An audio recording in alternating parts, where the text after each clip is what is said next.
Maranata, familia, y bienvenidos a otra presentación más de nuestro seminario profético Descubriendo el Apocalipsis. Tu vida nunca será igual. Así que hemos estado gozando y disfrutando de las maravillas de la Biblia, ¿verdad? Y especialmente del libro de Apocalipsis, y hoy continuaremos con esta fiesta celestial. Así que vamos a orar antes de comenzar.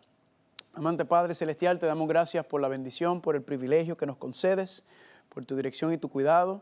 Y te pedimos que ahora que vamos a estudiar la historia de amor más linda jamás contada, el precioso plan de salvación, pedimos que tu Espíritu Santo nos dirija y nos lleve. Y todo esto te lo pedimos en el nombre de Jesús. Amén. Muy bien, entonces durante estas presentaciones, ¿verdad? Dos presentaciones anteriores que hemos tenido, hemos estado hablando sobre cómo Dios, si la maldad surge, si Dios creó la maldad, ¿verdad? Y vimos que la maldad no fue creada por Dios, sino fue por el enemigo, pero lamentablemente nuestros primeros padres, entonces, al obedecer al enemigo, entonces, no solamente le entregaron la gobernación de esta tierra, sino también que lamentablemente la infección, el virus del pecado y de la maldad entró dentro de la raza humana. Y entonces hoy vamos a contestar la segunda pregunta, que es: ¿cómo Dios va a resolver el problema de la maldad y el pecado sin destruirnos? ¿Verdad? Esa fue la segunda pregunta que nos estamos haciendo. Entonces, ¿cómo Dios va a resolver el problema de la maldad y el pecado sin destruirnos? Recuerden que el problema que tenemos es que lo que Dios más ama, que son a sus hijos, a su pueblo, ¿verdad?, a sus seres creados, y lo que Dios más aborrece es el pecado. Y lamentablemente en nosotros, los seres humanos, se encuentran ambas cosas unidas. Entonces, como la profecía dice que Dios va a destruir el pecado, que Dios va a destruir la maldad, entonces significa que Dios nos tiene que apartar del pecado, nos tiene que separar de la maldad. Y hoy entonces vamos a tomar este tema de cómo es que Dios va a resolver el problema de la maldad y el pecado. Así que quiero que vayan conmigo para comenzar. Apocalipsis capítulo 14, versículo 6. Apocalipsis capítulo 14, versículo 6 dice así: y vi volar por en medio del cielo a otro ángel que tenía el evangelio eterno para predicarlo a los moradores de la tierra, a toda nación, tribu, lengua y pueblo. Familia, aquí aparece lo que se conoce como el evangelio eterno, ¿verdad? La palabra evangelio, las buenas nuevas. Aquí nos dice que hay unas buenas nuevas eternas, que a pesar del pecado llegar, a pesar de la maldad, a pesar del sufrimiento, a pesar de todo lo que está ocurriendo, Dios dice que tiene unas buenas nuevas, un evangelio eterno que quiere llevar. Y quiero explicarles que el evangelio eterno, familia, es el plan de salvación, ¿verdad? El plan de salvarnos, ¿de qué? Pues salvarnos del pecado y de las consecuencias del pecado, que es la muerte.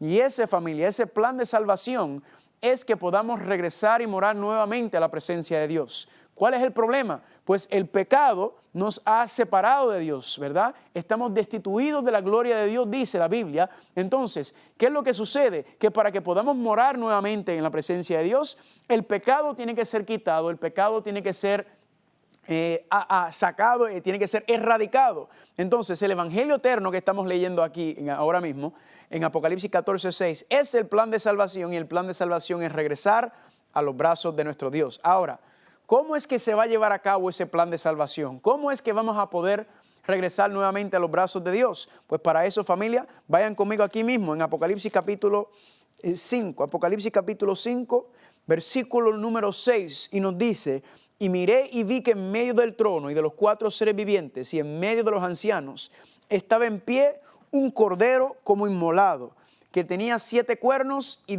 7 ojos, los cuales son los espíritus de Dios enviados por toda la tierra. Aquí nos habla la familia del cordero inmolado, ¿verdad? De 7 ojos y 7 cuernos. Más adelante en el seminario tendremos un estudio sobre Apocalipsis capítulo 4 y capítulo 5, que son una cosa sabrosa, un estudio fascinante que lo vamos a ver muy pronto.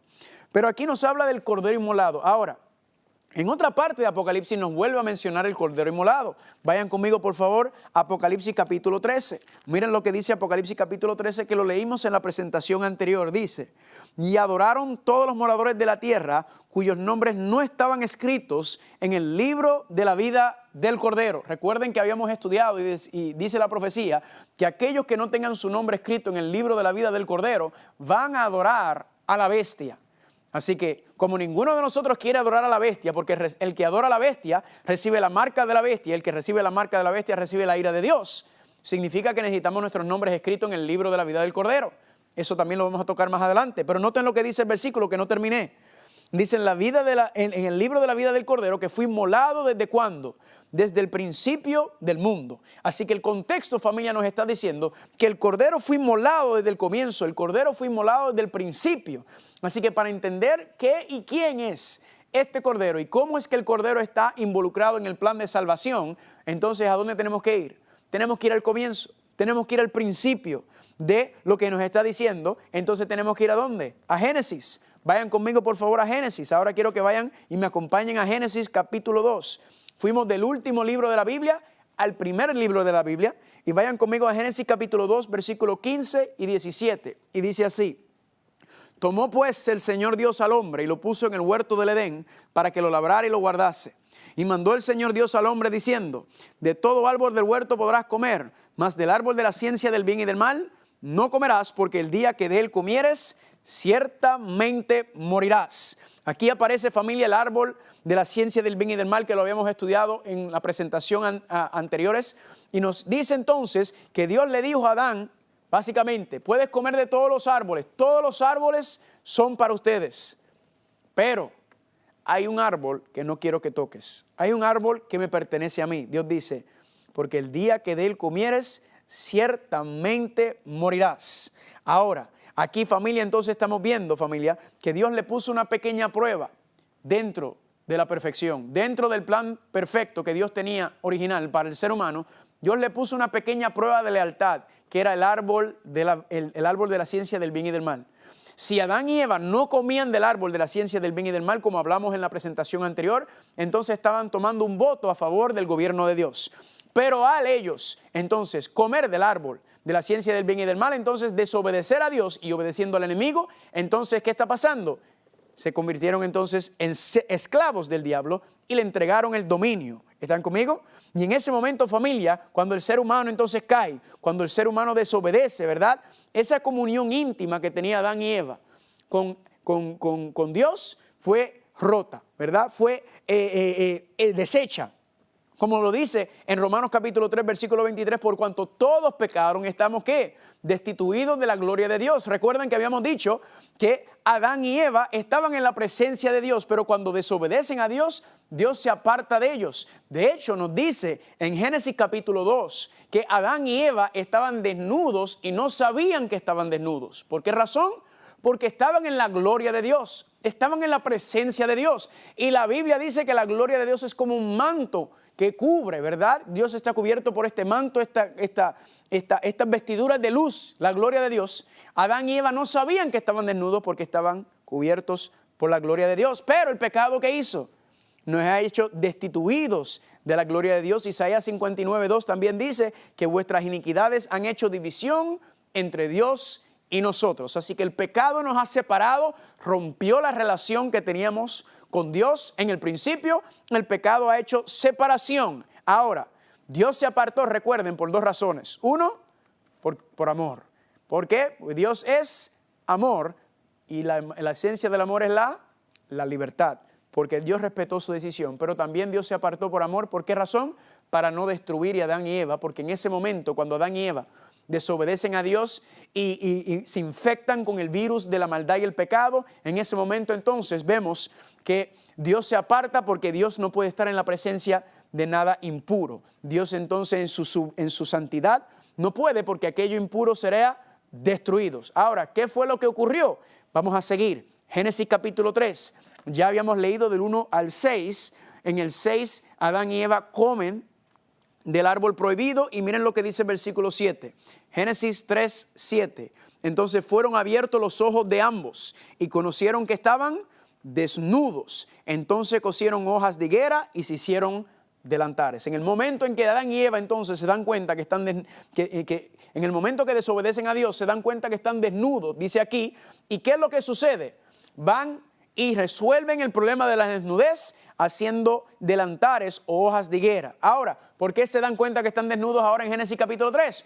Porque al desobedecer a Dios, ¿qué sucedió? La gloria de Dios se apartó de ellos ¿Y fueron en qué? Se dieron cuenta que estaban desnudos porque ellos no tenían la cobertura, las vestiduras de Dios, la gloria de Dios. Entonces, ¿qué hicieron para resolver el problema de la desnudez? Se cosieron hojas de higuera, ¿verdad? Ahora, en la Biblia la desnudez es símbolo del pecado. Lo que significa entonces que cuando Adán y Eva se dieron cuenta que estaban desnudos, no buscaron de Dios, sino que ellos trataron de resolver el problema de su pecado, de su desnudez. ¿Cómo? Cubriéndose por sus propios méritos. Es una representación del intento del ser humano de tratar de esconder, del intento del ser humano de tratar de evitar que las consecuencias del pecado, de tratar de cubrir el pecado por su propia cuenta o por sus propios méritos. Pero la Biblia nos dice claramente que no hay nada escondido de Dios, que todas las cosas están desnudas y abiertas ante aquel que tenemos que dar cuenta. Eso se encuentra en Hebreos capítulo 4, versículo 12. Escúcheme bien, familia.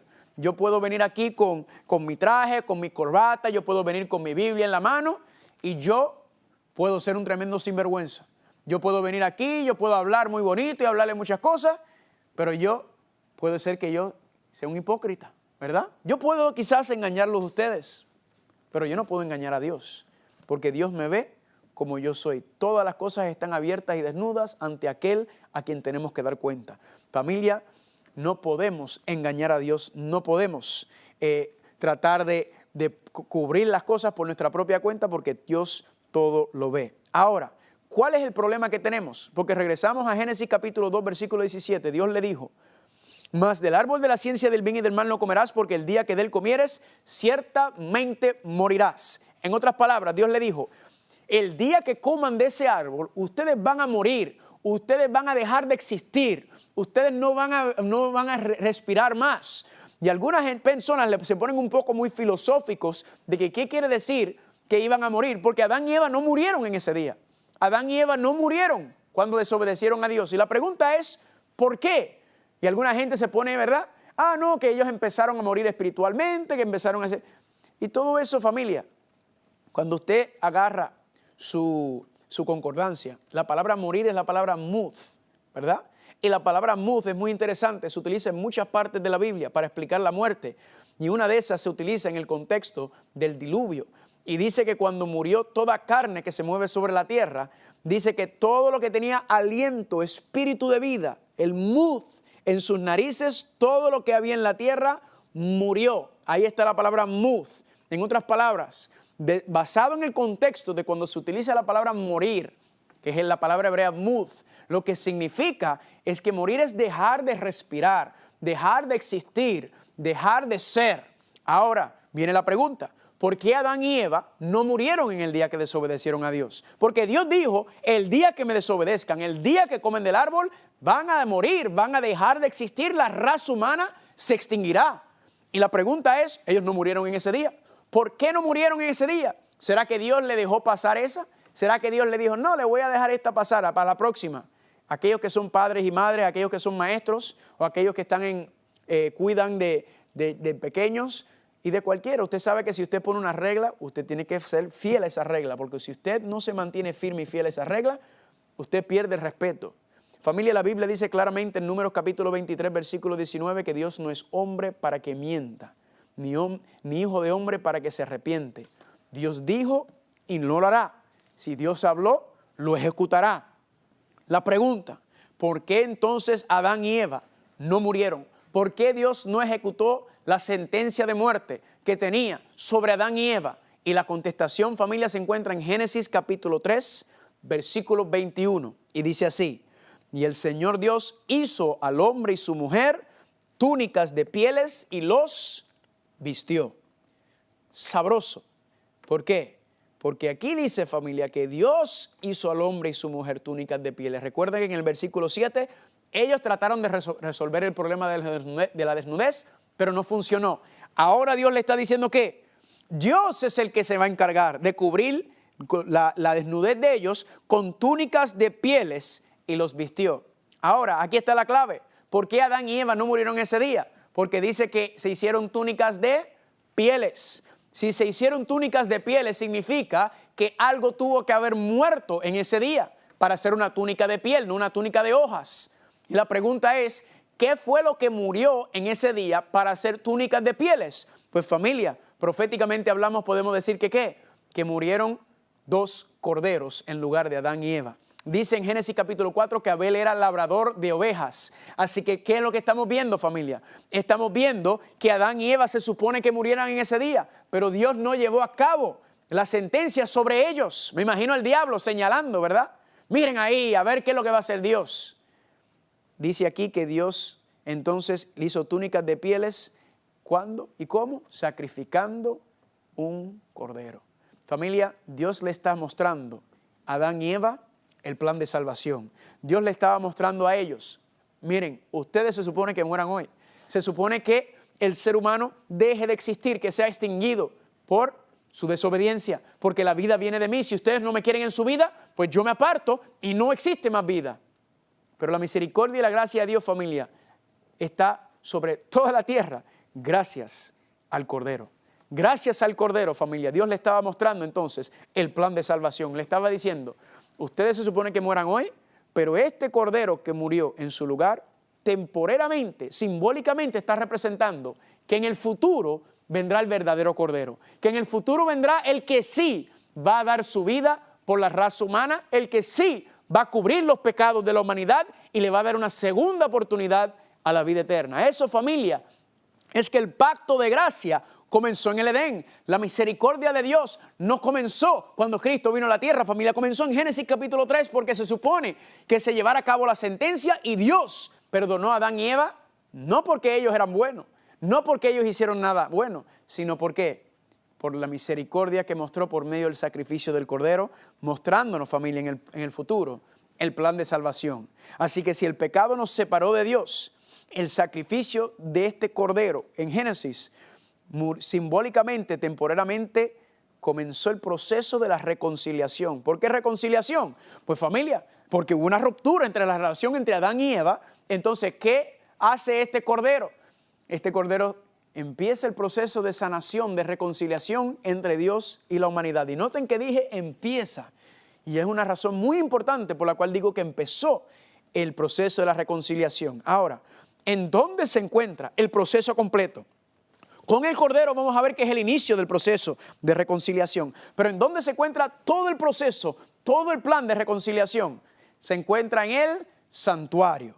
En el santuario, familia, es donde está el plan de salvación. Y como hemos mencionado anteriormente, el santuario está en todas las esferas de la Biblia, pero especialmente el libro de Apocalipsis, porque en el libro de Apocalipsis es Cristo caminando en el santuario, y eso lo vamos a ver en esta presentación. Vamos a leer aquí donde dice en Éxodo capítulo 25, versículo 8, y dice, y que me hagan un santuario para que yo habite entre ellos. ¿Cuántos dicen amén por eso? ¿Qué es lo que quiere Dios hacer? Dice Éxodo 25, 8 que Dios quiere habitar con nosotros. Dios anhela estar cerca de nosotros. Dios desea estar cerca de nosotros. ¿Cuál es la razón por la cual no puede ahora mismo? Por culpa de Él, por culpa del pecado. El Padre quisiera estar aquí con nosotros, pero el pecado no ha permitido eso, ha traído separación. Y mira lo que dice Éxodo 26, 30. Y levantarás el tabernáculo conforme al modelo que te fue mostrado. ¿En dónde? En el monte. Entonces, familia, aquí nos está enseñando 3 cosas de la razón por la cual Dios levantó el santuario. Primero, porque Dios quería morar con su pueblo. Gloria a Dios por eso. Dios anhela estar cerca de nosotros. Segundo, porque Dios quería mostrarle, ¿qué cosa? Una representación del santuario celestial. Dice, levantarás el tabernáculo conforme al modelo que te fue mostrado en el monte, Moisés. En otras palabras, Moisés vio el santuario verdadero y Dios le dijo, ¿qué? Harás entonces, conforme a lo que te mostré, me harás un santuario terrenal. Y Moisés se lo hizo. Y tercero, la tercera razón por la cual Dios le pidió a Moisés que hiciera un santuario es porque Dios quería mostrarle el plan de salvación. Dios quería enseñarle, familia, cómo es que Dios iba a salvar a la raza humana, cómo es que Dios iba a resolver el problema. En el santuario es que está desglosado y explicado todo el plan de salvación, comenzando con el Cordero, y vamos a ver cómo continúa. Así que, cuando usted mira en el santuario, familia, el santuario tiene varios muebles, ¿verdad? En el santuario está dividido en 3 partes, lo que se conoce como el patio o el atrio. Está el lugar santo y está el lugar santísimo, ¿verdad? Y en cada uno de esos lugares hay unos muebles asignados a esos lugares. Por ejemplo, en el patio y en el atrio tenemos dos muebles que se conoce como el altar de sacrificio y el lavacro. Luego entonces, cuando tú entras al santuario, pasas por esos primeros dos muebles, ¿verdad? Si estuviera yo entrando al santuario terrenal, está primero el altar de sacrificio, luego está el lavacro. Cuando yo paso el lavacro, entonces yo pasaría a la segunda parte del santuario, que es el lugar santo. Cuando entra al lugar santo, hay tres muebles ahí. Están los panes de la proposición a mi mano derecha, está el altar de incienso de frente y a mano izquierda está el candelero. Ahora, cuando tú pasas esos tres muebles, es interesante que entonces tú vas a pasar a la última parte del santuario, que sería el lugar santísimo. Hasta ahora ya hemos recorrido dos partes del santuario. La primera parte tiene el altar de sacrificio y el lavacro. Segunda parte, panes de la proposición, altar de incienso, candelero. Y ahora cuando voy a pasar a la tercera parte hay un problema. Y es que yo no puedo pasar a la tercera parte porque hay algo que me lo impide. ¿Qué es lo que me impide pasar a la última parte del santuario? Pues dice en Éxodo capítulo 26, versículo 33, y pondrás el velo debajo de los corchetes y meterás allí del velo adentro el arca del testimonio, y aquel velo os servirá o os hará separación entre el lugar santo y el lugar santísimo.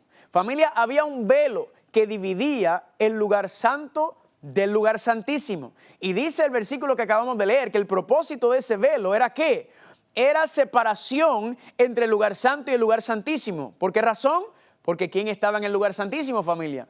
Dios. El arca del pacto, y si recuerdan, estudiamos que el arca del pacto representa el trono de Dios, de donde Dios gobierna el universo. El arca del pacto en el lugar santísimo era una figura, una sombra, una demostración, un tipo del verdadero trono de Dios que se encuentra en el santuario celestial. Entonces Dios le pidió entonces que le haga un santuario para mostrarle el plan de salvación de cómo regresar, y el velo entonces estaba ahí, impidiendo, protegiéndonos a nosotros. De hecho, el propósito del velo era cuidar y proteger al pueblo de la gloria de Dios que estaba en el lugar santísimo.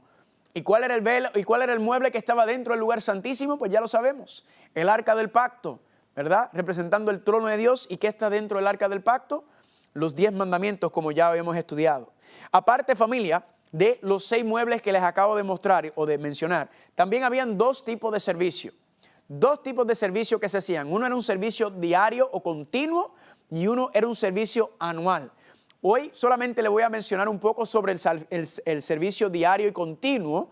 Más adelante estaremos hablando sobre el servicio anual que se hacía en el santuario. Porque recuerden, el plan de salvación está desglosado, detallado dentro del santuario. Ahora, ¿qué ocurría con el servicio o el sacrificio continuo o diario? Bien sencillo.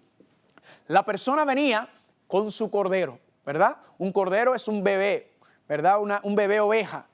Y tú venías con el cordero al santuario. ¿Y qué tú hacías? Tú traías el cordero ante la puerta y venía ante el sacerdote.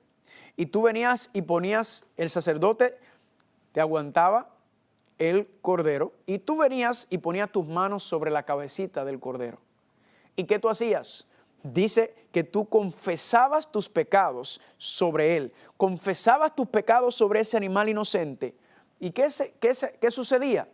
Simbólicamente tus pecados eran traspasados a ese animal inocente. Ese animal que no hizo nada malo, ese animal que se crió en tu casa, ese animal que era la mascota de tus hijos. Ahora tú tienes que llevarlo al santuario, poner tus manos sobre él, confesar tus pecados, y ahí era inmolado o degollado ese animalito inocente. ¿Qué hacían? El sacerdote tomaba la sangre de ese animalito, ¿verdad? Se picaba en pedacitos, se ponía sobre el altar de sacrificio, se le sacaba lo que no servía. Y esa sangre, interesante notar, esa sangre entonces era tomado y llevado dentro del lugar santo. ¿Y qué sucedía? Que el sacerdote tomaba la sangre de ese animal inocente que acaba de morir y lo esparcía hacia el arca del pacto. ¿Pero por qué no llegaba la sangre al arca del pacto? Muy sencillo, no llegaba al arca del pacto porque había un ¿qué? Había un velo ahí, y el velo impedía que la sangre llegara hasta el arca del pacto. Ahora, ¿Cuál es el problema? Esto se hacía durante todo el año, prácticamente todos los días se hacía menos un día al año, que es el servicio anual que vamos a hablar más adelante. ¿Qué está ocurriendo? Que si tú estás poniendo la sangre sobre el velo durante todo el año, ¿qué va a empezar a pasar con esa sangre? ¿Va a empezar a qué? Va a empezar a apestar, a heder, ¿verdad que sí? Ahora entienden por qué había un altar de incienso frente del velo, porque el altar de incienso estaba ahí ¿para qué? Para neutralizar el mal olor que se había acumulado por culpa de la sangre que representa el pecado. En otras palabras, familia, ¿qué era lo que te estaba diciendo Dios? Dios te estaba diciendo a ti, tráeme tu pecado y yo me voy a encargar de él. Dios le estaba diciendo al pueblo, tráeme tu pecado. Tú llevabas tu pecado, confesabas tus pecados sobre ese animalito. Eran simbólicamente transferidos a ese animal y luego el sacerdote te decía, tus pecados te son perdonados, vete y no peques más. Y usted se iba tranquilo sabiendo que sus pecados estaban cubiertos, que estaban perdonados gracias a la muerte de ese cordero. Y así era como Dios estaba diciendo, tú tráeme tu pecado y yo me voy a encargar de esto. Tú tráeme tu pecado y yo soy el que voy a estar encargándome de todo esto temporeramente, porque más adelante vamos a ver cómo se resolvía todo esto. ¿Están conmigo? Aparte de, ya hablado de las 3 partes del santuario, hemos hablado de los 6 muebles que hay en el santuario. Aparte de eso también habían 7 fiestas ceremoniales, ¿verdad? En Levítico capítulo 23 nos habla de las 7 fiestas ceremoniales que estaban relacionados al santuario terrenal. El primero era la Pascua, 14 de Nisán. El segundo era los panes sin levadura, 15 de Nisán. El tercero eran las primicias, 16 de Nisán. Y usted se preguntará, ¿qué es eso de 14, 15 y 16 de Nisán? Pues el Nisán es el nombre del mes, 14 es la fecha de ese día. Igual que nosotros decimos 3 de septiembre, 4 de septiembre, 5 de septiembre, pues esta familia es lo mismo. El 14 de Nisán significa 14 de Nisán, 15 de Nisán, 16 de Nisán, uno tras otro. Luego la cuarta fiesta hablaba de la fiesta de la siega o las 7 semanas. Luego venía la fiesta de las trompetas. La sexta era el día de expiación o el Yom Kippur. Vamos a ver más adelante que está hablando, ese sexto está hablando de la fiesta anual, que va a tener su propio tema de tan importante que es el día de expiación. Y número 7 era la fiesta de la cosecha o de los tabernáculos. Ahora, todo esto, familia, que les acabo de hablar hasta ahora, las 3 partes, los servicios, los muebles y las fiestas, todo esto, familia, estaba representado en el viejo pacto en el santuario terrenal. Ahora, vamos a ver el cumplimiento profético, porque todo eso que le acabo de mostrar son profecías. Las 7 fiestas ceremoniales son profecías. Todo está mostrando y enseñando cómo Dios iba a resolver el problema del pecado, no en un santuario terrenal por el viejo pacto, sino en un santuario celestial por medio del nuevo pacto. Todo esto está explicado, familia. Todo lo que le mencioné hasta ahora son sombras y figuras de cómo Dios iba a resolver el problema del pecado, pero ahora vamos a ver el cumplimiento profético de cada una de estas cosas. Así que, como empezamos con el Cordero, vamos a comenzar con el Cordero en el nuevo pacto. Dice entonces Juan capítulo 1, versículo 29, ¿quién es el Cordero? El siguiente día vio Juan a Jesús, que venía a él y ¿qué le dijo? He aquí el Cordero de Dios que quita el pecado del mundo. Acabamos de encontrar, familia, el cumplimiento profético del Cordero. ¿Qué es el cumplimiento profético de aquel Cordero que murió en Génesis? Que fue sacrificado durante todas las edades hasta la llegada de Cristo. Ese Cordero representaba a Cristo Jesús, quien es el verdadero Cordero, de quien verdaderamente iba a sufrir los pecados de su pueblo, a tomar sus pecados para darle una segunda oportunidad a la vida eterna y para poder morar en la presencia de Dios. Yo digo gloria a Dios por eso. Y la pregunta es, ¿y cómo quita Dios? ¿Cómo quita Cristo el pecado de todos nosotros? Pues en Mateo capítulo 8, versículo 14 al 17 dice, con su palabra echó fuera los espíritus y sanó a todos los que estaban enfermos, para que se cumpliese lo que fue dicho por el profeta Isaías, que dijo, Él mismo tomó nuestras enfermedades y llevó nuestros dolores. Gloria a Dios, porque el plan de salvación, familia, nos está diciendo que Cristo tomó nuestras enfermedades. Él mismo sufrió nuestros dolores. Él lo tomó sobre Él mismo. Y de hecho, cuando dice, en el contexto de esos versículos, dice que la suegra de Pedro estaba enfermo. Nos cuenta el contexto de Mateo capítulo 8. Y dice que Cristo la tocó a ella. Y cuando Él la tocó, la fiebre la dejó. Y la pregunta que nos tenemos que hacer entonces es, ¿qué fue lo que le pasó a la fiebre de la suegra de Pedro? Y la enfermedad es representación también del pecado en la Biblia, en mucho contexto. La pregunta es, ¿qué fue lo que pasó con esa enfermedad? ¿Desapareció? ¿Se deshizo? No, familia. ¿Qué fue lo que decía el versículo que acabamos de leer? Que Él mismo, citando Isaías capítulo 53, que Él mismo tomó nuestras enfermedades y Él mismo llevó nuestros dolores. O sea, el pecado, la enfermedad de ella, no fue que se desapareció, sino que Cristo lo tomó sobre su propio cuerpo, familia. Él mismo recibió eso y lo llevó no solamente los de ella, sino de los pecados de toda la humanidad. Y los llevó a la cruz del Calvario. Así que gloria a Dios por eso. Y por eso dice 2 Corintios capítulo 5, del 19 al 21, dice, Dios estaba en Cristo reconciliando consigo al mundo, y al que no conoció pecado, que es Cristo, por nosotros lo hizo ¿qué? Por nosotros lo hizo pecado. Alabado sea su nombre, familia. Aquí nos dice claramente, familia, que Cristo fue el que sufrió, que Cristo recibió nuestros pecados. Y por eso en Juan 3:16, un versículo muy famoso que hemos escuchado, que dice, porque de tal manera amó Dios al mundo, que envió a su propio Hijo. Esa palabra envió, si usted lo lee en el contexto, es la palabra sacrificó. ¿Por quién sacrificó? Dios. ¿Por quién el Padre sacrificó al Hijo? Por nosotros, para darnos a nosotros una segunda oportunidad. Y yo digo, gloria a Dios por eso, el plan de salvación. Amén. Ahora, ya tenemos el Cordero, ya sabemos que es Cristo el Cordero, que tomó los pecados, nuestros pecados confesados, entonces caen sobre Él. ¿Y qué sucede entonces? Ahora tiene que ser inmolado, tiene que ser degollado. Ese primer mueble, el altar de sacrificio, ¿qué representa? Lucas capítulo 23, versículo 33 dice, y cuando llegaron al lugar que es llamado el Calvario, le crucificaron, familia. Aquí tenemos el cumplimiento profético del altar de sacrificio, que es la cruz del Calvario, la muerte de Cristo. Así como moría el Cordero, familia, y era puesto sobre el altar de sacrificio, así Cristo fue puesto sobre la cruz del Calvario cuando recibió nuestros pecados y murió. ¿Por qué? Porque la paga del pecado es la muerte, y Cristo, nuestro Señor y Salvador, vino y lo hizo por nosotros. Y por eso yo digo, alabado sea su nombre. Escúcheme bien, Dios perdona tus pecados. Dios perdona nuestros pecados, no porque somos buenos, no porque nos portamos bien, no porque vamos a la iglesia, no. La razón por la cual el Padre puede perdonar nuestros pecados es porque su Hijo murió por ellos. Esa es la razón. Es por los méritos de Cristo Jesús que recibimos la misericordia, el perdón, la gracia de Dios. Es por medio de ese Cordero. Pero algo más pasó en la cruz del Calvario, además de Cristo pagar por la paga del pecado, que es la muerte. Miren lo que dice Colosenses capítulo 2, versículo 15.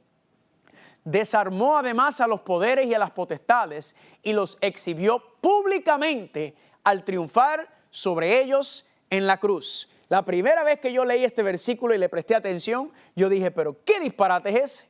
¿Cómo es posible que la cruz del Calvario, Cristo exhibió públicamente al enemigo al triunfar sobre ellos en la cruz? ¿Cómo es que la cruz del Calvario es un triunfo? Y dice que los exhibió públicamente. Esa palabra es la que se utiliza en el contexto de un general o de un rey que viene de una guerra, y cuando llega ese rey o ese general, se le recibe con toda fiesta, todo el pueblo lo recibe. Eso es lo que está diciendo ahí en Colosenses capítulo 2:15, que los exhibió públicamente al triunfar sobre ellos en la cruz. Y la pregunta es, ¿cómo es posible que la cruz sea un triunfo, una victoria? Si era la vergüenza más grande que existía, familia. Cristo no estaba colgando en esa cruz con un pañuelo como lo presentan, familia. Nos dice la profecía que Cristo estaba desnudo. ¿Cómo es posible que el Rey, el creador de todas las cosas, familia, cómo es posible que esté colgando en una cruz desnudo y que eso sea una victoria? Pues familia, la Biblia dice específicamente cómo es que fue una victoria. Filipenses capítulo 2, versículo 6 al 8 dice, haya pues en vosotros este sentir que hubo también en Cristo Jesús, que aunque siendo Dios, aunque siendo divino, no consideró que el ser igual a Dios fuera algo a la cual aferrarse. En otras palabras, no se aferró a su divinidad, sino por el contrario. O sea, Él siendo Dios, no dijo, yo soy Dios, yo no me voy a rebajar y humillar. No, dice que no se aferró a su divinidad, sino que ¿qué hizo? Sigue diciendo, renunció a sus privilegios divinos. Se humilló, ¿de qué manera? Voluntariamente. Y tomando la naturaleza de esclavo, esta naturaleza que tenemos nosotros, y haciéndose semejante a nosotros, y cuando apareció en esta forma de hombre, se hizo obediente hasta la muerte. ¿Y qué tipo de muerte? Muerte en la cruz. Familia, aquí está explicado, familia, ¿por qué fue una victoria en la cruz del Calvario?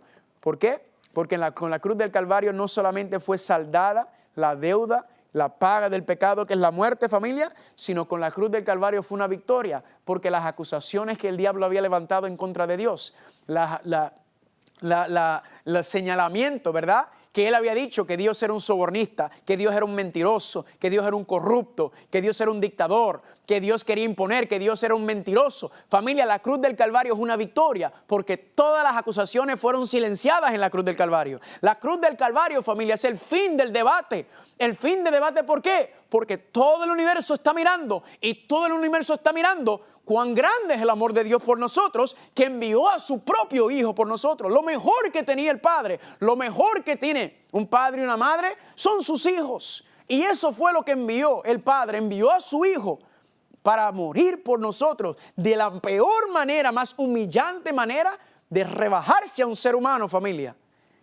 Y por eso cuando el resto del universo vio eso, cuando todos los ángeles y yo me imagino que ellos dijeron, wow, de verdad que Dios es amor.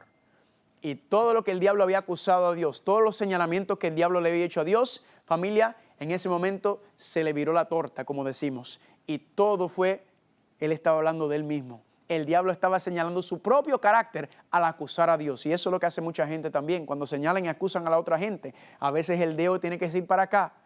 Y eso fue lo que pasó. La cruz es una victoria, familia. ¿Por qué? Porque Cristo mostró el amor de Dios en la cruz del Calvario. Y por eso dice Juan 12:13, Cristo dice, si yo fuese levantado, a todos atraeré a mí.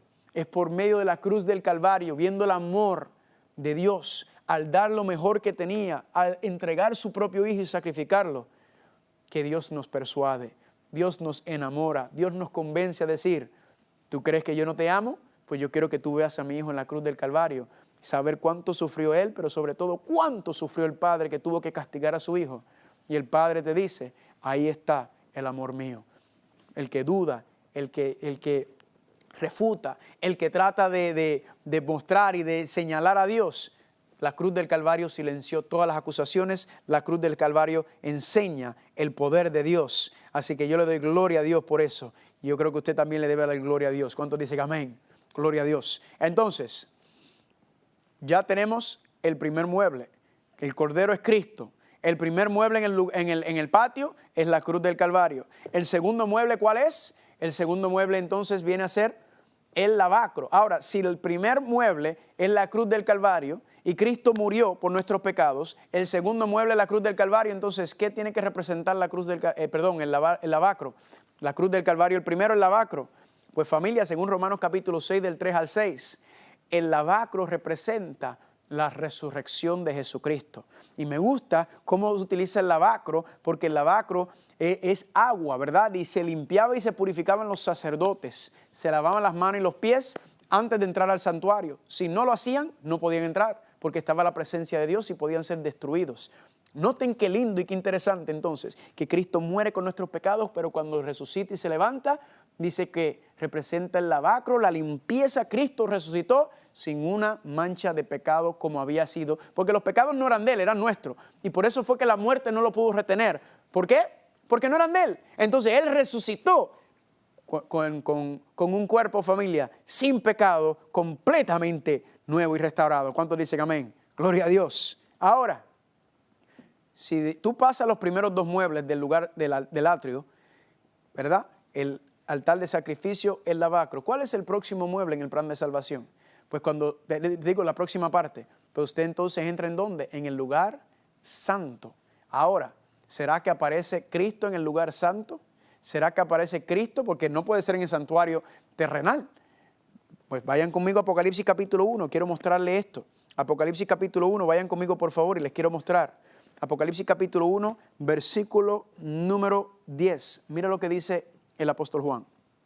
yo estaba en el Espíritu en el día del Señor y oí detrás de mí una gran voz de trompeta que decía, yo soy el Alfa y el Omega, el primero y el último. Ahora pasemos al versículo 12. Me volví para ver la voz del que hablaba conmigo y vuelto vi 7 candeleros de oro. Aquí están los 7 candeleros de oro, familia. ¿Dónde estaban los candeleros? En el lugar santo. Pero ¿dónde está pasando esta escena? Sigamos leyendo. Versículo 13. Y en medio de los 7 candeleros a uno semejante al Hijo del Hombre. ¿Quién es el Hijo del Hombre? Cristo, vestido con una ropa que llegaba hasta los pies y ceñido por el pecho con un cinto de oro. Gloria a Dios, aquí aparece Cristo. Juan está viendo a Cristo entre medio de los 7 candeleros. Tiene que estar en el lugar santo, pero la pregunta es, ¿en qué santuario en el lugar santo? ¿Cuál usted cree que pueda estar Cristo? Pues vamos a ver qué dice el versículo número 17. Cuando le vi, caí como muerto a sus pies y él puso su diestra sobre mí, diciéndome, no temas, yo soy el primero y el último. Y aquí está la clave, versículo 18. El que vivo y estuve muerto, mas he aquí que vivo por los siglos de los siglos. ¿Qué dice aquí? El que vivo y estuve muerto.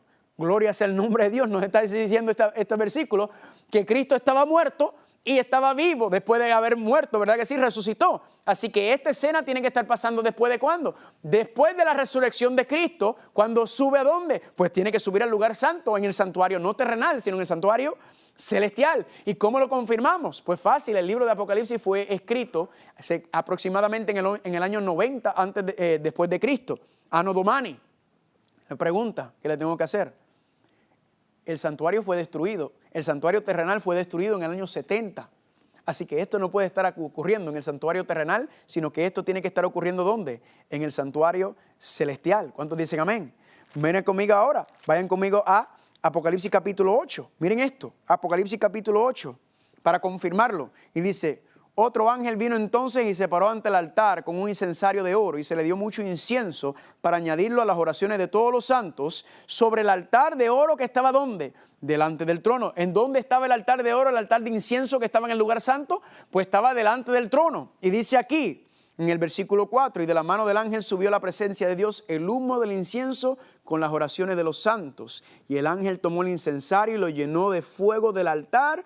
Y escuche lo que dice el versículo 5. El ángel que hizo con el incensario del fuego del altar lo arrojó a la tierra.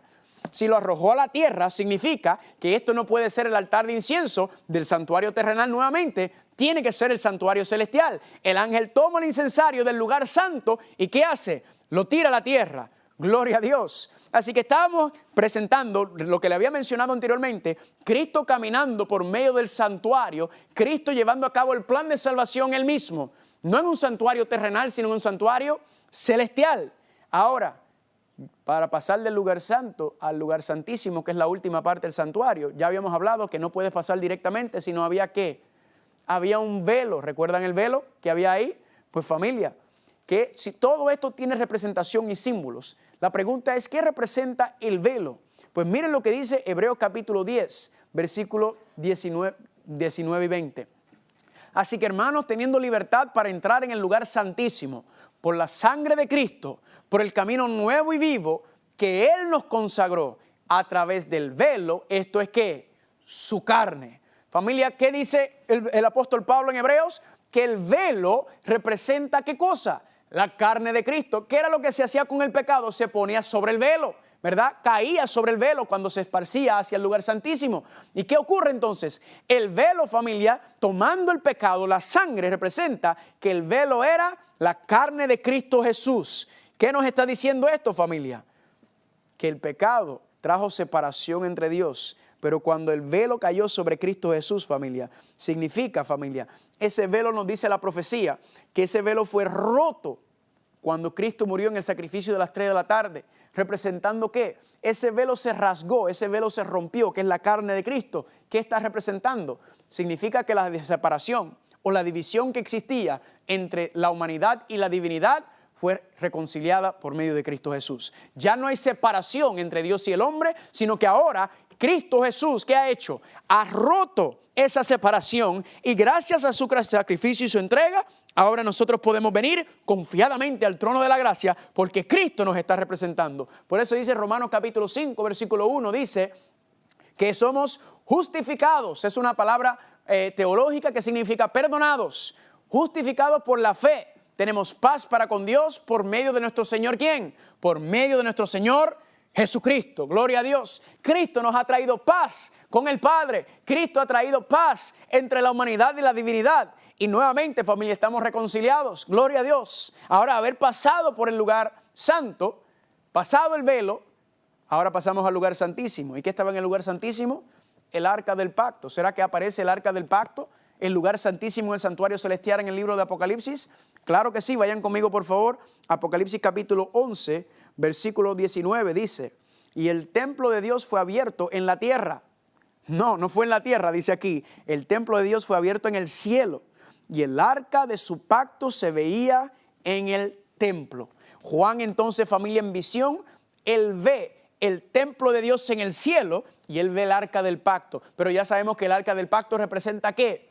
Representa el trono de Dios. Así que Juan, ¿qué está viendo? Juan está viendo el trono de Dios en el santuario celestial. Y por eso yo digo, gloria a Dios por lo que está ocurriendo aquí, lo que le está explicando la Biblia. Amén. Y eso, familia, entonces nos está llevando a entender y saber que todo el plan de salvación no se lleva a cabo en un santuario terrenal, no se lleva a cabo en un viejo pacto aquí en la tierra, sino que se está llevando a cabo en un santuario celestial. Se está llevando a cabo por nuestro Salvador Cristo Jesús, que está dando cada paso. Y la pregunta que nos hacemos es entonces, ¿y dónde se encuentra Cristo Jesús ahora mismo? Pues mire, vayan conmigo a Hebreos capítulo 12. Yo quiero que usted vea este versículo conmigo. Hebreos capítulo 12, versículo 2. Quiero que lo vea conmigo. Y cuando lo vea, vamos a leerlo. Dice Hebreos 12, 2. Puesto pues los ojos en Jesús, el autor y consumador de la fe, el cual por el gozo puesto delante de él, sufrió la cruz, menospreciando el oprobio, y se sentó a la diestra del trono de Dios. Y yo digo, alabado sea el nombre de Dios. ¿Dónde está Cristo Jesús ahora mismo, familia? Aquí dice que está sentado a la diestra del trono de Dios. Está con su Padre, familia, haciendo ¿qué? Ya habíamos visto, está intercediendo, está invocando, está abogando por su pueblo. Eso lo vamos a ver más adelante, porque a veces la gente se pregunta, ¿y qué está haciendo Cristo en el cielo? Pues ya sabemos dónde está. Y la diestra significa que es una forma de intercesión por la raza humana. Pero me gusta aquí, porque a veces yo me he preguntado y me preguntaba, y ven acá, ¿cómo es posible que Cristo Jesús haya pasado por lo que pasó? ¿Por qué lo hizo? Y yo tuve una época en mi vida en donde yo era agnóstico, no puedo decir ateo, porque verdaderamente ni me importaba si existía Dios o si no importaba. No quería saber nada de Dios, no me importaba Dios. Pero como habíamos mencionado en el primer tema, cuando yo vi la evidencia histórica de que Cristo verdaderamente vivió sobre esta tierra, cuando yo vi historiadores griegos, hebreos, romanos, paganos, explicar que lo mismo que dice la Biblia es exactamente lo que pasó con Cristo Jesús, yo me pregunté, entonces, ¿por qué lo hizo? Porque está claro, hasta ese momento yo pensaba que Cristo era un mito, ¿verdad? Que era este Señor que existió y que sí, que se le exageraba y se le daban atributos divinos, pero que verdaderamente no lo era. Cuando yo veo el contexto histórico y yo veo la evidencia histórica junto con lo que dice la palabra de Dios, yo me pregunté, ¿cómo fue que Cristo aguantó y soportó eso? Pues familia, aquí lo dice. Por el gozo puesto delante de él, sufrió la cruz, menospreciando la vergüenza o el oprobio.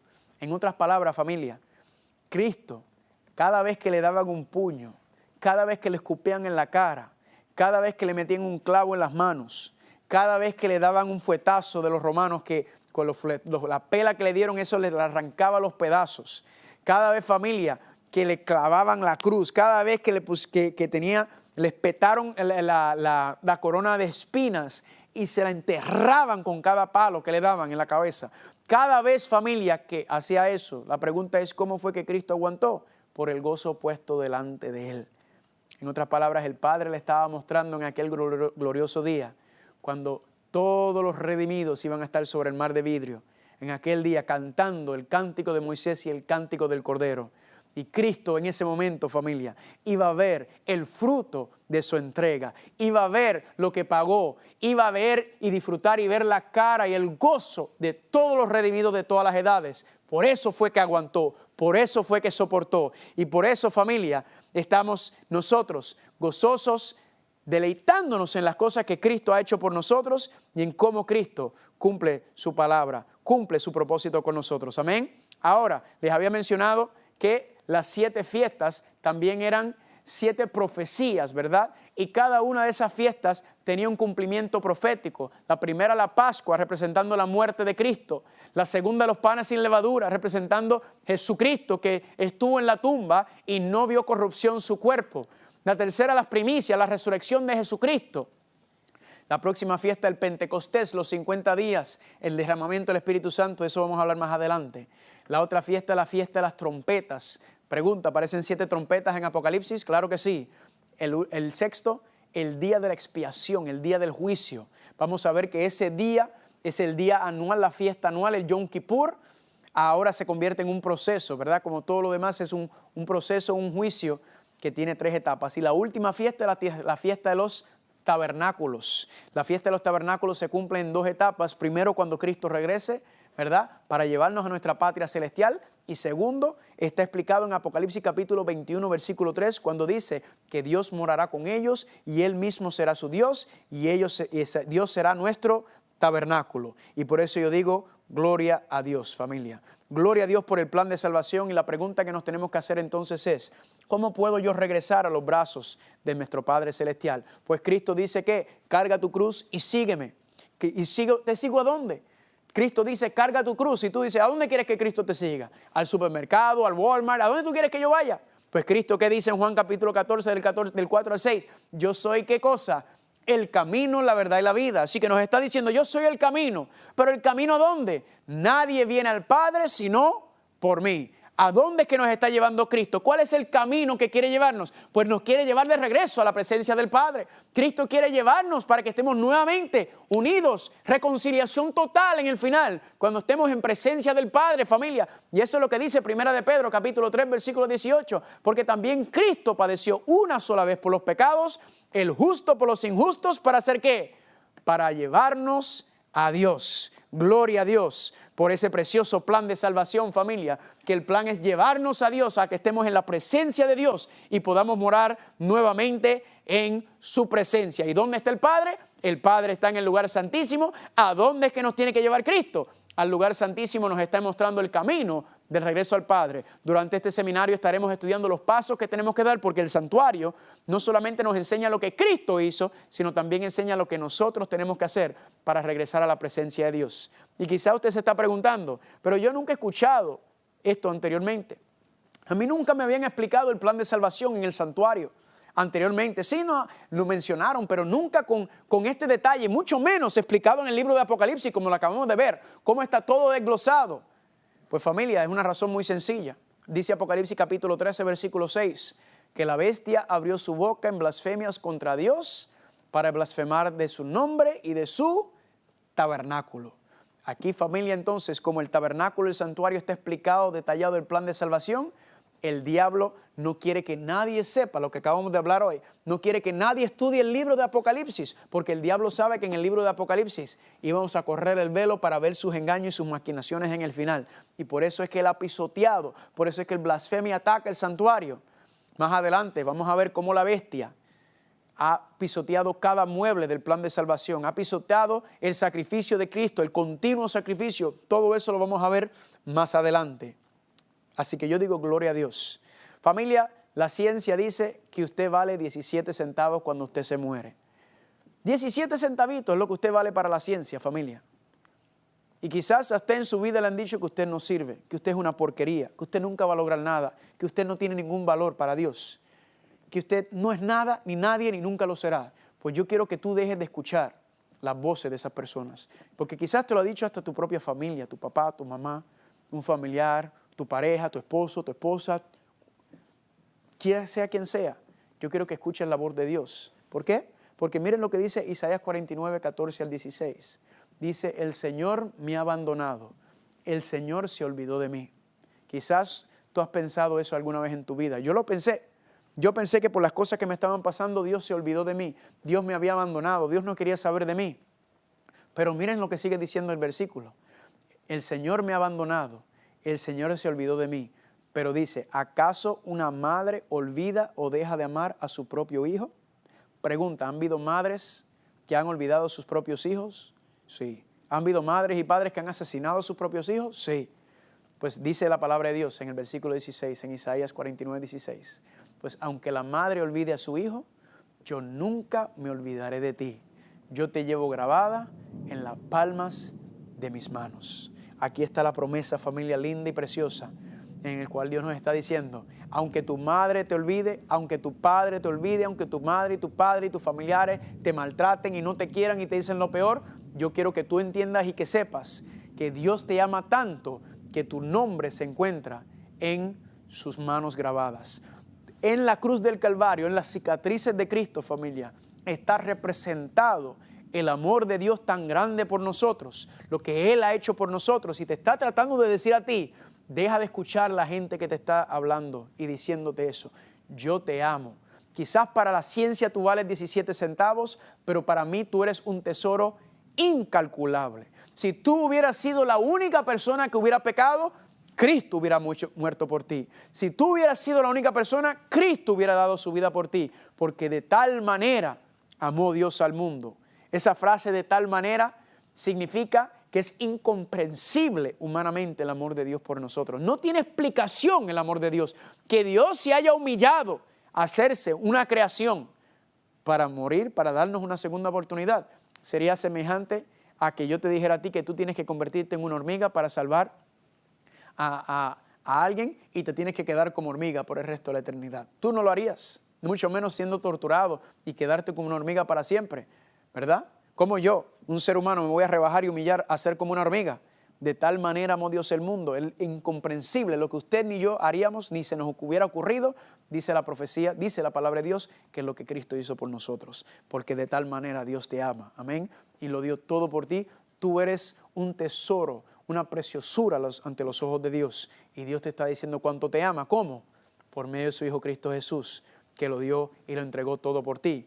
Y por eso, familia, dice Dios en Isaías capítulo 41, 10, no temas, que yo estoy contigo, no desmayes porque yo soy tu Dios, yo te doy fuerzas, yo siempre te ayudaré, yo te sostengo con la diestra de mi justicia. No solamente te está diciendo que te ama, no solamente te está diciendo que te lo va a dar todo por ti, no solamente que ya lo dio todo por ti, sino que también te está diciendo que yo estoy aquí contigo. Yo quiero ayudarte, yo quiero apoyarte por medio de tus luchas y tus batallas y tus dificultades. Yo estoy contigo, yo quiero ayudarte en cada paso. Yo quiero que tú veas mi gloria. Yo quiero que tú tengas una relación personal conmigo porque yo te amo y Dios te está diciendo, yo quiero vivir contigo eternamente. Gloria a Dios porque en el santuario está explicado que si seguimos el plan de salvación, Cristo nos va a llevar para vivir y para morar en la presencia de Dios eternamente. Dios quiere verte ahí, Dios te está llamando. Esperamos verte a ti pronto.